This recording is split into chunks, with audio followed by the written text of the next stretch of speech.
বন্ধুরা কেমন আছেন সবাই? আশা করি সবাই খুব ভালো আছেন। আজকে আবার চলে এলাম আপনাদের কাছে নতুন একটা ভিডিও নিয়ে। দেখুন, সেদিনকে আপনাদের দেখানো হয়েছিল যে আমাদের গাছের থোরটা কাটা হয়েছিল। কলাগুলো তো প্রচুর পেকে গেছে একদম। দেখুন কলাগুলো দেখাচ্ছি, এই দেখুন কলাগুলো দেখুন, কলাগুলো পেকে একদম কীরকম হয়ে গেছে। তাও অনেকগুলো খাওয়া হয়ে গেছে, আর এই যে কয়েকটা রাখা আছে এখনও। থাকলে মানিকের বাবা মানিক, আমরা সবাই খাচ্ছি, শেষ দিয়েও নিয়েছে, মেজ দিয়ে সবাই খাচ্ছে। আর দেখুন এই যে থোরটাকে কেটে, থোরটা একদম কচি, থোরটাকে কেটে এই যে এরকম করে কেটে আর ধুয়ে এটাকে সবাই জল ঝরার জন্য রেখে দিয়েছি অল্পই।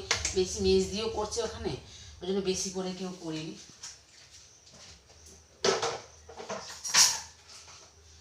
অল্প করে ছোলা ভিজিয়ে রেখে, ছোলাটা অল্প ভিজিয়েছিলাম, কতটা ভেজানো হয়ে গেছে দেখুন, কতটা ভেজানো হয়ে গেছে।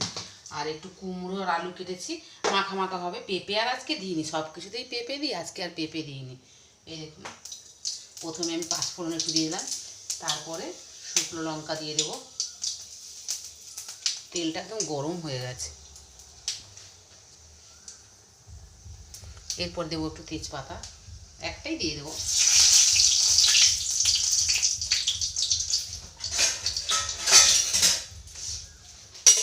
এরপরে এই আনাজটা দিয়ে ভাজবো, কুমড়োটার আলুটা দিয়ে ভাজবো একটু। কুমড়োটার আলুটা একটু ভেজে নিচ্ছি। এটা ভাজা ভাজা হয়ে গেলে তারপরে এর মধ্যে থোরটাকে দিয়ে আর এর মধ্যে একটু নাড়বো। জানেন, আমার বাড়ি তো মেদিনীপুরে, তা আমার মেদিনীপুরে এই থোরটাকে সবাই মাজা বলে, কিন্তু যখন প্রথম এসে আমরা এখানে মাজা বলতাম তখন সবাই খুব হাসতো। ওই জন্য এখন থোর বলে বলে অভ্যেস হয়ে গেছে। এটাকে থোর বলে, ওখানে মাজা বলে মেদিনীপুরে। আর যেহেতু এটা মোচাটাকে বলে ভোঁড়া। এবারে যখন আমি এখানে বলতাম যে ভোঁড়া পাও না, তখন সবাই বলতো ভোঁড়াটা কী জিনিস। তা একদিন এই যখন কলা গাছে মোচাটা হয়েছে, আমি যখন নিয়ে দেখেছি তখন সবার কি হাসি এই কথাটা শুনে। এটা একটু ভাজা ভাজা হয়ে গেল, এর মধ্যে একটু নুন দেব। বেশি মশলা দিয়ে করি না আমরা।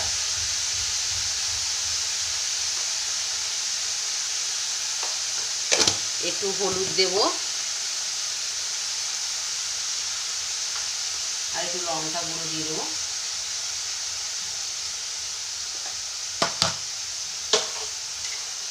ছোলাটা এর মধ্যে দিয়েই নাড়বো। আমার ছেলে আবার ছোলা খেতে খুব ভালোবাসে, ওকে যাই হোক না কেন ছোলা দিয়ে দিলে ব্যাস, আর কোনো দরকার নেই। একটু চিনি দেবো এতে। এই একসাথেই সব দিয়ে নাড়বো।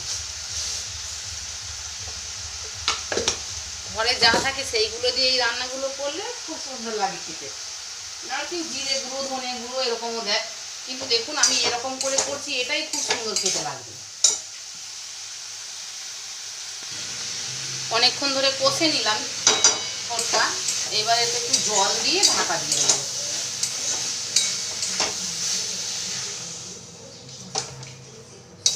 একটু সেদ্ধ হবে, ওই জন্য জলটা একটু বেশি করে দিলাম। আমরা রুটিতে না একটু মিষ্টিটা বেশি খাই, থোরটা মিষ্টিটা দিলে না বেশি ভালো লাগে রুটির সাথে। এমনি মিষ্টি হচ্ছে আমার বাবা আসলে তখন একটু ঝাল ঝাল করি, নাহলে আমাদের বাড়িতে সবাই একটু মিষ্টি রাত্রিবেলা রুটির সাথে তরকারিটা মিষ্টি খাওয়া পছন্দ করে। এবার এটাকে ঢাকা দিয়ে গ্যাসটাকে একটু আস্তে করে দিই। এটা ততক্ষণ হোক, আমরা ততক্ষণ একটু বাইরে থেকে ঘুরে আসি। আজকে দুজন এলো নি, এই দুটো ফচকেতে এলো না, পলতি আর কেলটু কই আসেনি আজকে খেলতে। আসলে ছোটো মা করে চিৎকার করবে। আজকে ওয়েদারটাও কি ভালো দেখুন।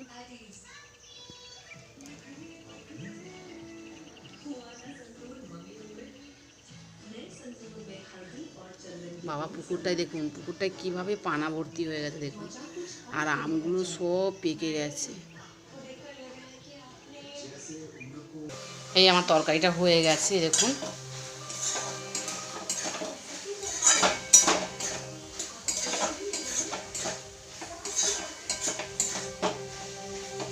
এবার এতে একটু ঘি দিয়ে দেবো, দিয়ে বন্ধ করে দেবো গ্যাসটা। ঘি আর একটু গরম মশলা দিলে ব্যাস এটা কমপ্লিট হয়ে যাবে।